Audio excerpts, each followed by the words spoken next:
আপনি আমার সাথে চালাকি করছেন, মিথ্যা বলছেন, অন্যায় করছেন, অনেক বড় অপরাধ করছেন। আমি যতক্ষণ মালার ঘরে ছিলাম ততক্ষণ তার চোখ দিয়া পানি ঝরছে। এই পানি শেষ না, যতদিন মালা বাইচা থাকবো ততদিন মালার চোখ দিয়ে পানি ঝরব। আর প্রতি ফোঁটা পানি অভিশাপ হইয়া আপনারে কুইরা কুইরা খাইব।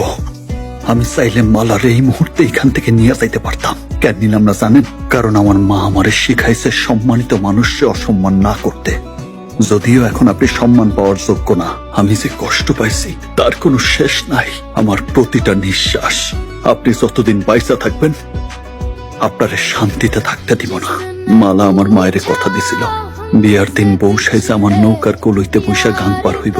সামনের শুক্রবার মালার বিয়া, ওই দিন মালারে আমার নৌকার কলইতে বসায় গান পার করুন। যদি বাধা দিতে আসেন। বউ নিয়ে আইলি না? আল্লাহ রে, তুমি কি পাগল হয়েছো মা? শুক্রবার বিয়া ঠিক হয়েছে, ওই দিন বউ সাজবো, আমার নৌকার গলইতে বৈশা গান পার হইব।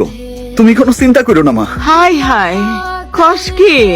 শুক্রবারে বিয়া, বিয়া বাড়ি, সাজগোজ, কেমনে কি?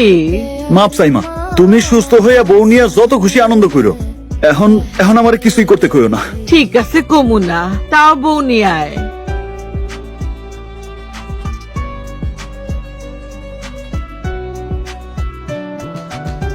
কেন বলনি? একবার কেন বলনি? বললে তেমন হতো না। কেন বলনি? কেন বলনি লালু? কেন বলনি? ভালোবাসা তো এমনই, অর্ধেক সুখ আর অর্ধেক জ্বালা। সব পাওয়াতে সুখ নাই, আরো পাওয়ার লোভে অন্তর হারানোর জ্বালা সইতে পারো না। আমার ভালোবাসারে তোমার অন্তরে খুব আদর কইরা, খুব যত্ন কইরা রাইখা দিও মালাবো। মা, মা গো,